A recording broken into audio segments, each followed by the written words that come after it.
ನಮಸ್ಕಾರ ಸ್ನೇಹಿತರೆ. ದೇಶದ ಎಲ್ಲ ಗ್ಯಾಸ್ ಸಿಲಿಂಡರ್ ಬಳಕೆದಾರರಿಗೆ ಇದೀಗ ಮತ್ತೊಮ್ಮೆ ಕೇಂದ್ರದ ಮೋದಿ ಸರ್ಕಾರದಿಂದ ಹೊಸ ನಿಯಮವನ್ನು ಜಾರಿಗೆ ಮಾಡುವ ಮೂಲಕ ಗ್ಯಾಸ್ ಸಿಲಿಂಡರ್ ಬಳಕೆದಾರರಿಗೆ ಬಿಗ್ ಶಾಕ್ ನೀಡಿದೆ. ಹೌದು, ಕೇಂದ್ರ ಸರ್ಕಾರವು ಗ್ಯಾಸ್ ಸಿಲಿಂಡರ್ ಬುಕ್ಕಿಂಗ್ ಮಾಡುವವರಿಗೆ ಸಬ್ಸಿಡಿ ಸೇರಿದಂತೆ ಉಚಿತ ಗ್ಯಾಸ್ ಕೂಡ ಕೇಂದ್ರ ಸರ್ಕಾರ ಈ ಹಿಂದೆ ಅದೆಷ್ಟೋ ಬಡ ಕುಟುಂಬಗಳಿಗೆ ವಿತರಣೆ ಮಾಡಿತ್ತು. ಈಗಲೂ ಕೂಡ ಕೇಂದ್ರ ಸರ್ಕಾರದಿಂದ ಗ್ಯಾಸ್ ಸಿಲಿಂಡರ್ ಬುಕ್ ಮಾಡುವವರಿಗೆ ಸಬ್ಸಿಡಿ ಹಣವನ್ನು ಅವರ ಖಾತೆಗಳಿಗೆ ಜಮಾ ಮಾಡುತ್ತದೆ. ಇನ್ಮುಂದೆ ಗ್ಯಾಸ್ ಸಿಲಿಂಡರ್ ಸಬ್ಸಿಡಿ ಹಣ ಪಡೆಯಲು ಪ್ರತಿಯೊಬ್ಬರೂ ಕೂಡ ಈ ಚಿಕ್ಕ ಕೆಲಸ ಮಾಡುವುದು ಕಡ್ಡಾಯವಾಗಿದೆ. ಜೊತೆಗೆ ಗ್ಯಾಸ್ ಸಿಲಿಂಡರ್ ಬುಕ್ ಮಾಡಿ ನೀವು ಗ್ಯಾಸ್ ಪಡೆದುಕೊಳ್ಳುವಾಗ ಇದನ್ನು ಹೇಳಿದರೆ ಮಾತ್ರ ಇನ್ಮುಂದೆ ಗ್ಯಾಸ್ ಸಿಗುತ್ತದೆ, ಇಲ್ಲದಿದ್ದರೆ ನಿಮಗೆ ಗ್ಯಾಸ್ ಸಿಲಿಂಡರ್ ಸಿಗುವುದಿಲ್ಲ ಎಂದು ಕೇಂದ್ರ ಸರ್ಕಾರ ಅಧಿಕೃತವಾಗಿ ಘೋಷಣೆ ಮಾಡಿದೆ. ಹಾಗಾದರೆ ಬನ್ನಿ, ಕೇಂದ್ರ ಸರ್ಕಾರ ಬಿಡುಗಡೆ ಮಾಡಿರುವ ನಿಯಮದಲ್ಲೇನಿದೆ, ಏನೆಲ್ಲ ಬದಲಾವಣೆಗಳಾಗಲಿವೆ ಎಂಬುದರ ಕುರಿತು ಸಂಪೂರ್ಣ ಮಾಹಿತಿ ಈ ವಿಡಿಯೋದಲ್ಲಿ ತಿಳಿಸಿಕೊಡಲಾಗಿದ್ದು, ಬನ್ನಿ, ನಿಮ್ಮ ಬಳಿಯೂ ಕೂಡ LPG ಗ್ಯಾಸ್ ಸಿಲಿಂಡರ್ ಇದ್ದರೆ ತಪ್ಪದೆ ಈ ವಿಡಿಯೋವನ್ನು ಈಗಲೇ ಲೈಕ್ ಮಾಡಿ ಹಾಗೂ ಕೊನೆವರೆಗೂ ನೋಡಿ. ಕೇಂದ್ರ ಸರ್ಕಾರವು LPG gas cylinder booking, delivery ಮತ್ತು ಸಬ್ಸಿಡಿ ವ್ಯವಸ್ಥೆಯಲ್ಲಿ ಕಠಿಣ ನಿಯಮಗಳನ್ನು ಜಾರಿಗೆ ತಂದಿದೆ.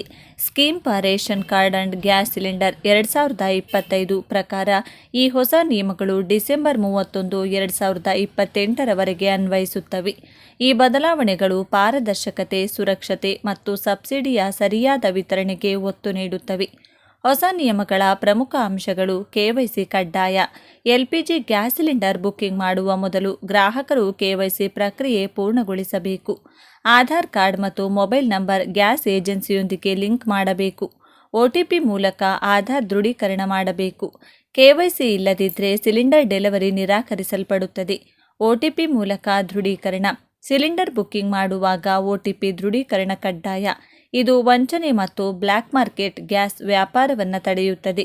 ಸಬ್ಸಿಡಿ ಸರಿಯಾದ ಗ್ರಾಹಕರಿಗೆ ಮಾತ್ರ ಬರುವಂತೆ ಖಚಿತಪಡಿಸುತ್ತದೆ. ಸಬ್ಸಿಡಿ ದುರುಪಯೋಗ ತಡೆ. ಹಿಂದೆ ಕೆಲವರು ಒಂದಕ್ಕಿಂತ ಹೆಚ್ಚು ಗ್ಯಾಸ್ ಕನೆಕ್ಷನ್ ಹೊಂದಿದ್ದರು ಮತ್ತು ಸಬ್ಸಿಡಿ ಅಕ್ರಮವಾಗಿ ಪಡೆಯುತ್ತಿದ್ದರು. ಆಧಾರ್ ಲಿಂಕಿಂಗ್ ಮತ್ತು KYC ಮೂಲಕ ಇಂತಹ ಅಕ್ರಮಗಳನ್ನು ತಡೆಯಲಾಗುತ್ತದೆ. ಪಾರದರ್ಶಕತೆ ಮತ್ತು ಸುರಕ್ಷತೆ. KYC ಮತ್ತು OTP ವ್ಯವಸ್ಥೆ ಗ್ಯಾಸ್ ಡೆಲಿವರಿಯನ್ನು ಹೆಚ್ಚು ಸುರಕ್ಷಿತವಾಗಿಸುತ್ತದೆ. ಯಾವುದೇ ಅಕ್ರಮ ಚಟುವಟಿಕೆಗಳನ್ನು ಸುಲಭವಾಗಿ ಗುರುತಿಸಬಹುದು. ಹೊಸ ನಿಯಮಗಳ ಪ್ರಯೋಜನಗಳು: ವಂಚನೆ ಕಡಿಮೆ, ಬ್ಲ್ಯಾಕ್ ಮಾರ್ಕೆಟ್ ಮತ್ತು ಡೂಪ್ಲಿಕೇಟ್ ಬುಕ್ಕಿಂಗ್ ತಡೆ, ಸಬ್ಸಿಡಿ ಸರಿಯಾದವರಿಗೆ ಆರ್ಥಿಕ ಸಹಾಯ, ನಿಜವಾದ ಅಗತ್ಯವಿರುವವರಿಗೆ ಮಾತ್ರ, ಸುರಕ್ಷಿತ ಡೆಲಿವರಿ, OTP ಮತ್ತು ಆಧಾರ್ ದೃಢೀಕರಣದೊಂದಿಗೆ ಸುರಕ್ಷಿತ ವ್ಯವಸ್ಥೆ, ಪಾರದರ್ಶಕತೆ. ಎಲ್ಲ ಲೆಕ್ಕಾಚಾರಗಳು ಡಿಜಿಟಲ್ ಆಗಿರುವುದರಿಂದ ಅಕ್ರಮಗಳು ಕಡಿಮೆ. ಗ್ರಾಹಕರು ಏನು ಮಾಡಬೇಕು? ಆಧಾರ್ ಮತ್ತು ಮೊಬೈಲ್ ನಂಬರ್ ಗ್ಯಾಸ್ ಏಜೆನ್ಸಿಯೊಂದಿಗೆ ಲಿಂಕ್ ಮಾಡಿ KYC ಪ್ರಕ್ರಿಯೆ ಪೂರ್ಣಗೊಳಿಸಿ OTP ದೃಢೀಕರಣದೊಂದಿಗೆ ಮಾತ್ರ ಬುಕ್ಕಿಂಗ್ ಮಾಡಿ.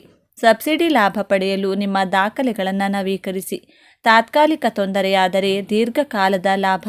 ಹೊಸ ನಿಯಮಗಳು ಆರಂಭದಲ್ಲಿ ಸ್ವಲ್ಪ ತೊಂದರೆ ಕೊಡಬಹುದು, ಆದರೆ ದೀರ್ಘಕಾಲದಲ್ಲಿ ಗ್ಯಾಸ್ ವಿತರಣೆ ಪಾರದರ್ಶಕ ಮತ್ತು ನ್ಯಾಯಯುತವಾಗುತ್ತದೆ. ಸರ್ಕಾರದ ಈ ಹೆಜ್ಜೆ ಸಾಮಾನ್ಯ ಜನತೆಗೆ ನ್ಯಾಯ ಮತ್ತು ಸುರಕ್ಷಿತ LPG ಸೇವೆ ನೀಡುವ ಗುರಿಯನ್ನು ಹೊಂದಿದೆ. ಸಿಲಿಂಡರ್ ಸಬ್ಸಿಡಿ ಪಡೆಯಲು ಬದಲಾದ ನಿಯಮಗಳು. ಸಬ್ಸಿಡಿ ಪಡೆಯಲು ನೀವು ನಿಮ್ಮ ಬ್ಯಾಂಕ್ ಖಾತೆ, ಆಧಾರ್ ಕಾರ್ಡ್ ಮತ್ತು ಗ್ಯಾಸ್ ಸಂಪರ್ಕವನ್ನು ಲಿಂಕ್ ಮಾಡಬೇಕಾಗುತ್ತದೆ. ಸರ್ಕಾರದ ನಿರ್ಧಾರಕ್ಕೆ ಅನುಗುಣವಾಗಿ ಸಬ್ಸಿಡಿ ಮೊತ್ತವು ಬದಲಾಗುತ್ತದೆ. ನೀವು ಒಂದು ವರ್ಷದಲ್ಲಿ 6 ರಿಂದ 8ಕ್ಕಿಂತ ಹೆಚ್ಚು ಸಿಲಿಂಡರ್ಗಳನ್ನು ಬಳಸಿದರೆ ನಿಮಗೆ ಸಬ್ಸಿಡಿ ಸಿಗುವುದಿಲ್ಲ. ಹೊಸ ನಿಯಮಗಳನ್ನು ಪಾಲಿಸಲು ಕೆಲವು ದಾಖಲೆಗಳ ಅಗತ್ಯವಿದೆ. ನಿಮ್ಮ ಆಧಾರ್ ಕಾರ್ಡ್ಗೆ ಲಿಂಕ್ ಮಾಡಲಾದ ಮೊಬೈಲ್ ಸಂಖ್ಯೆ, ಆದಾಯ ಪ್ರಮಾಣ ಪತ್ರ, ಬ್ಯಾಂಕ್ ಖಾತೆಯ ವಿವರಗಳು, ಗ್ಯಾಸ್ ಸಂಪರ್ಕ ಪುಸ್ತಕ. KYC ಪೂರ್ಣಗೊಳಿಸಲು ಈ ದಾಖಲೆಗಳನ್ನು ಸಿದ್ಧವಾಗಿಡಿ. ಈ ಬದಲಾವಣೆಯ ಮುಖ್ಯ ಉದ್ದೇಶ ವಂಚನೆಯನ್ನು ತಡೆಗಟ್ಟುವುದು, ಸಿಲಿಂಡರ್ಗಳು ಬೀದಿಗಳಲ್ಲಿ ಮಾರಾಟವಾಗುವುದನ್ನು ತಡೆಯಲು ಮತ್ತು ಸಬ್ಸಿಡಿ ಸರಿಯಾದ ವ್ಯಕ್ತಿಗೆ ತಲುಪುವುದನ್ನು ಖಚಿತಪಡಿಸಿಕೊಳ್ಳುವುದು ಇದರ ಗುರಿಯಾಗಿದೆ. OTP ಪೂರೈಕೆ ಮತ್ತು KYCಯೊಂದಿಗೆ ಅನಿಲ ವಿತರಣೆ ಇನ್ನಷ್ಟು ಸುರಕ್ಷಿತವಾಗಿರುತ್ತದೆ. ಅಲ್ಲದೆ ಯಾವುದೇ ಅಕ್ರಮಗಳನ್ನು ಸುಲಭವಾಗಿ ಪತ್ತೆ ಹಚ್ಚಬಹುದು. ಹೊಸ ನಿಯಮವು ಅನುದಾನದ ಹಣದ ದುರುಪಯೋಗವನ್ನು ತಡೆಯುತ್ತದೆ.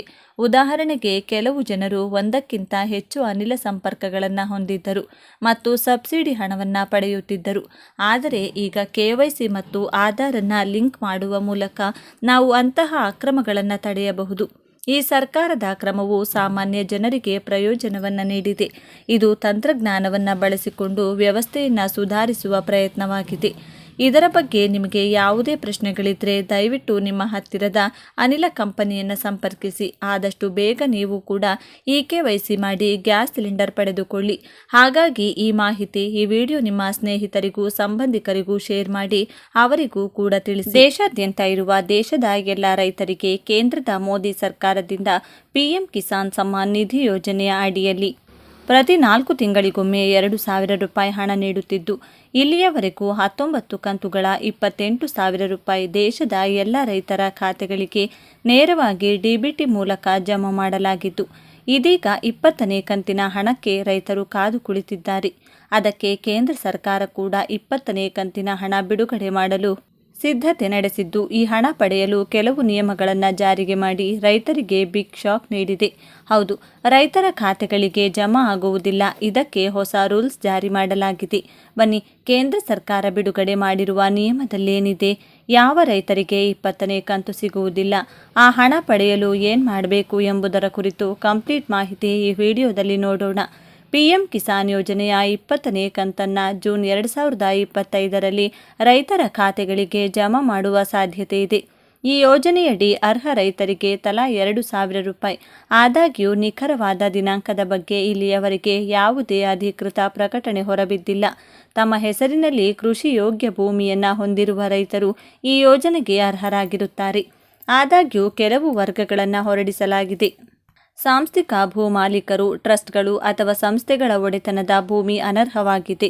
ವೃತ್ತಿಪರರು, ನೋಂದಾಯಿತ ವೈದ್ಯರು, ಎಂಜಿನಿಯರ್ಗಳು, ಚಾರ್ಟರ್ಡ್ ಅಕೌಂಟೆಂಟ್ಗಳು ಮತ್ತು ವಕೀಲರನ್ನು ಹೊರಗಿಡಲಾಗಿದೆ.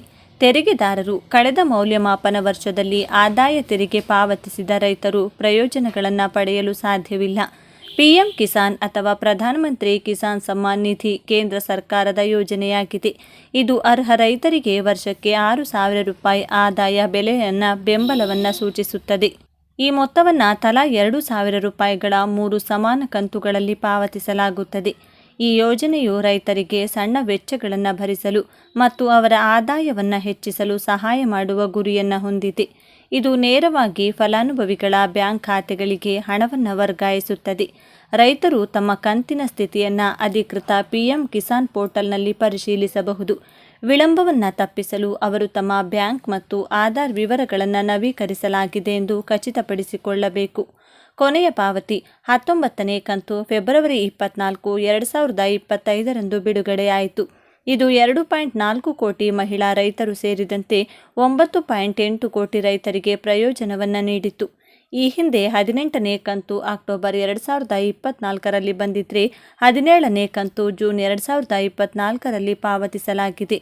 ತೋಟಗಾರಿಕಾ ಇಲಾಖೆಯಿಂದ ಹನಿ ನೀರಾವರಿ ಅಳವಡಿಸಿಕೊಳ್ಳಲು ಆಸಕ್ತ ತೋಟಗಾರಿಕೆ ಬೆಳೆ ಬೆಳೆಯುವ ರೈತರಿಂದ ಪ್ರಧಾನಮಂತ್ರಿ ಕೃಷಿ ಸಿಂಚಾಯಿ ಯೋಜನೆಯಡಿ ಅರ್ಜಿ ಆಹ್ವಾನಿಸಲಾಗಿದೆ. ಸಾಮಾನ್ಯ ವರ್ಗದ ಹಾಗೂ ಪರಿಶಿಷ್ಟ ಜಾತಿ ಮತ್ತು ಪರಿಶಿಷ್ಟ ಪಂಗಡದ ರೈತರು ಈ ಯೋಜನೆಯ ಅಡಿಯಲ್ಲಿ ಅರ್ಜಿಯನ್ನು ಸಲ್ಲಿಸಿ ಇದರ ಸದುಪಯೋಗ ಪಡೆದುಕೊಳ್ಳಬಹುದು. ತೋಟಗಾರಿಕೆ ಬೆಳೆಗಾರರಿಗೆ ಹನಿ ನೀರಾವರಿ ಘಟಕ ಅಳವಡಿಕೆಗೆ ಸಹಾಯಧನ ಕಾರ್ಯಕ್ರಮದಡಿ ತೋಟಗಾರಿಕೆ ಬೆಳೆಗಳಾದ ಹಣ್ಣು, ತರಕಾರಿ, ಹೂವು, ಪ್ಲಾಂಟೇಶನ್ ಬೆಳೆಗಳು, ಔಷಧಿ, ಸುಗಂಧ ಸಸ್ಯಗಳು ಹಾಗೂ ಸಾಂಬಾರ್ ಪದಾರ್ಥ ಬೆಳೆಗಳಿಗೆ ರೈತರು ಹನಿ ನೀರಾವರಿ ಪದ್ಧತಿ ಅಳವಡಿಸಿಕೊಳ್ಳಲು ಸಹಾಯಧನವನ್ನು ನೀಡಲಾಗುತ್ತಿದೆ. ಕೃಷಿಗೆ ಪ್ರೋತ್ಸಾಹ. ನೀರಾವರಿಯನ್ನು ಗಮನದಲ್ಲಿರಿಸಿಕೊಂಡು ಕೃಷಿ ಉತ್ಪಾದನೆಯನ್ನು ಹೆಚ್ಚಿಸುವ ಉದ್ದೇಶದಿಂದ ಎಲ್ಲ ಭೂಮಿಗಳಿಗೂ ನೀರಾವರಿ ಸೌಲಭ್ಯ ಒದಗಿಸುವುದಕ್ಕಾಗಿ ಈ ಯೋಜನೆಯನ್ನು ಪ್ರಾರಂಭಿಸಲಾಗಿದೆ. ಮಾನದಂಡವೇನು? ಈ ಯೋಜನೆ ಅಡಿಯಲ್ಲಿ ಸಹಾಯಧನವನ್ನು ಪಡೆಯಲು ರೈತರು ಕೆಲವೊಂದು ಮಾನದಂಡಗಳನ್ನು ಹೊಂದಿರಬೇಕು.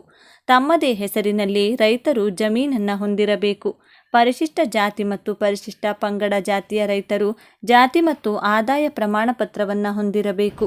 ರೈತರು ಅರ್ಜಿಯನ್ನು ಸಲ್ಲಿಸಿ ಅದು ಅನುಮೋದನೆಯಾದ ನಂತರ ರೈತರು ತೋಟಗಾರಿಕಾ ಇಲಾಖಾ ವತಿಯಿಂದ ಅನುಮೋದನೆಗೊಂಡ ಕಂಪನಿ ಅಥವಾ ಡೀಲರ್ ಅವರಿಂದ ಹನಿ ನೀರಾವರಿ ಪದ್ಧತಿ ಅಳವಡಿಸಿಕೊಳ್ಳಬಹುದು. ಈ ಯೋಜನೆ ಅಡಿಯಲ್ಲಿ ಸಾಮಾನ್ಯ ವರ್ಗ ಹಾಗೂ ಪರಿಶಿಷ್ಟ ಜಾತಿ ಮತ್ತು ಪರಿಶಿಷ್ಟ ಪಂಗಡದ ರೈತರಿಗೆ ಬೇರೆ ಬೇರೆ ಸೌಲಭ್ಯಗಳಿವೆ. ಹನಿ ನೀರಾವರಿ ಯೋಜನೆಯನ್ನು ಬೆಂಗಳೂರು ಗ್ರಾಮಾಂತರ ಜಿಲ್ಲೆಯ ದೇವನಹಳ್ಳಿ, ದೊಡ್ಡಬಳ್ಳಾಪುರ, ಹೊಸಕೋಟೆ ಮತ್ತು ನೆಲಮಂಗಲ ತಾಲೂಕುಗಳಲ್ಲಿ ಅನುಷ್ಠಾನಗೊಳಿಸಲಾಗುತ್ತಿದ್ದು, ಹನಿ ನೀರಾವರಿ ಘಟಕ ನಿರ್ಮಾಣ ಸಹಾಯಧನಕ್ಕಾಗಿ ಅರ್ಜಿ ಆಹ್ವಾನಿಸಲಾಗಿದೆ. ತೋಟಗಾರಿಕಾ ಬೆಳೆಗಳಿಗೆ ಹನಿ ನೀರಾವರಿ ಅಳವಡಿಸುವ ರೈತರಿಗೆ ಆಯಾ ಬೆಳೆಗಳು ಮತ್ತು ಬೆಳೆಗಳ ಅಂತರಕ್ಕನುಗುಣವಾಗಿ ಪರಿಶಿಷ್ಟ ಜಾತಿ ಅಥವಾ ಪರಿಶಿಷ್ಟ ಪಂಗಡದ ರೈತರಿಗೆ ಪ್ರಥಮ 2 ಹೆಕ್ಟೇರ್ಗೆ ಮಾರ್ಗಸೂಚಿಯನ್ವಯ ನಿಗದಿಪಡಿಸಿರುವ ವೆಚ್ಚದ ಶೇಕಡ 90% ಸಹಾಯಧನವನ್ನು ಹಾಗೂ ಇತರೆ ವರ್ಗದ ರೈತರಿಗೆ ಶೇಕಡ 75% ಸಹಾಯಧನವನ್ನು ನೀಡಲಾಗುವುದು.